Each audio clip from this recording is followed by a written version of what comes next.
आपको क्या लगता है कि मांगेंगे माफ़ी इमरान खान साहब? मेरा ख्याल है कि माफ़ी मांग भी लेना। आपको लगता है मांगेंगे? कितने % चांसेस हैं? कोई बईद नहीं है। देखे ना, कल तक वो अब्बू कहते थे जिनको, आज उन अब्बू को गालियाँ दे रहे हैं। अब्बू कहते थे ना, और फिर जब कल तक ये कहते थे कि जो टेपिंग होती है ये हलाल है, आज टेपिंग हराम हो गई है। जो जो उनके मफाद में था, जो जो उनके इक़्तिदार को दवाम बख्शता था। चीफ जस्टिस के हवाले से जो बात की गई, आप अता तारिर साहब जब आप लोग प्रेस कॉन्फ्रेंस कर रहे थे, बात कर रहे थे, ज़ाहिर ख्याल कर रहे थे, इस तरह की बातें क्यों की जा रही हैं? देखें, पहली बात तो ये क्योंकि FIR काट लेना, किसी को गिरफ्तार कर लेना, ये भी हल नहीं है। नहीं, ये हल नहीं है। देखिए मेरी बात सुन, पहली बात तो ये कि बड़ा सेंसिटिव इशू, सेंसिटिव तरीन इशू है। इसके ऊपर मैंने अपनी पूरा पॉइंट ऑफ व्यू कल दे दिया। जी। इसके ऊपर लॉ एंड जस्टिस की एक कमेटी जो है वो बन गई है, जिसका मैं भी मेंबर हूँ, और कल उसका इजलास भी रख दिया गया है।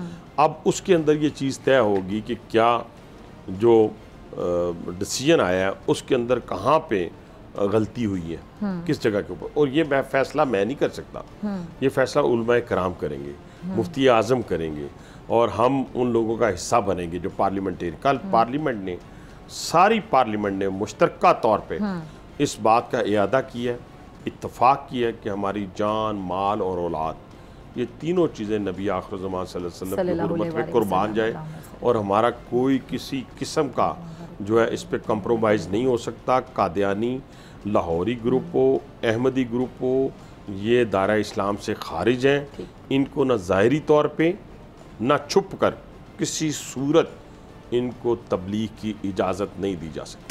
ठीक है जी, चलिए आगे चलते हैं। अभी ये जो नैब के हवाले से, जब आप लोगों की नैब के हवाले से मुझे याद है कि आप लोग कहते थे कि 90 दिन से 14 दिन हो जाना चाहिए, क्योंकि ये बड़ा गलत है, इन्वेस्टिगेशन सही तरीके से नहीं होती, प्रोसिक्यूशन पता नहीं वीक होती है या सबूत नहीं होते हैं, और एक बंदे को पकड़ लिया जाता है, 90 दिन के इसको बंद कर दिया जाता है, और अकूबत खान ने इस तरह के अल्फाज हम सुनते थे। अब ये 30 से 60 दिन करके फिर वो 14 दिन वाली बात। मैं तो अपने, मैं डॉक्टर साहब अपने इंसाफ है सर। और आप लोगों को, मुझे याद है आप लोगों ने इलेक्शन कैंपेन में नैब को खत्म करने की बात भी की थी, और आप ये तमाम सियासी जमातें मानती हैं कि सियासी पॉइंट स्कोरिंग के लिए ये इस्तेमाल होता है, इंजीनियरिंग के लिए, सॉरी, सियासी इंजीनियरिंग के लिए इसको इस्तेमाल किया जाता है। मैं डॉक्टर साहब, पहली बात यह है कि मैंने तो अपना मौका बहुत दफा दे चुका हूँ, आपके प्रोग्राम में भी दिया था नैब के हवाले से। नैब के हवाले से मैंने कहा था कि मैं नहीं चाहता कि 60 दिन का रिमांड हो, कल हमारी बारी भी आ सकती है, और नहीं मैं चाहता कि ये इसमें वो तरामीम हो या हुई है। अब इसके बाद की बात जो है वो तो मैं कोई फैसले नहीं कर सकता, मुझे अपनी पर्सनल राय आपने पूछी है, तो मेरा तो उस पर इत्तेफाक नहीं है। और आप तो वैसे भी वो जेल में एक दफ़ा रह चुके हैं, जो डेथ सेल के बराबर था। मैं तो 11 साल रहा हूँ जी, और 11 महीने रहा हूँ, और मेरे पास ना देसी मुर्गी खाने के लिए थी, ना ट्रेड मिल थी मेरे पास, ना मेरे पास रूम कूलर था जिसे आप कहते हैं। आपने मेरे ख्याल से मुझे ईद शो में इस हवाले से बताया था कि वो तकरीबन डेथ सेल था। मैं उसको डेथ सेल कहते हैं, जो 6x6 होता है, यानी मैं 5 फुट 8 इंच हूँ, तो 4 इंच लंबाई में बचता था, मतलब मुश्किल से आप बैठ सकते थे और सो सकते थे, और साथ ही अंदर बाथरूम था। सब्सक्राइब करें और बेल दबाएं ताकि कोई खबर रह न जाए।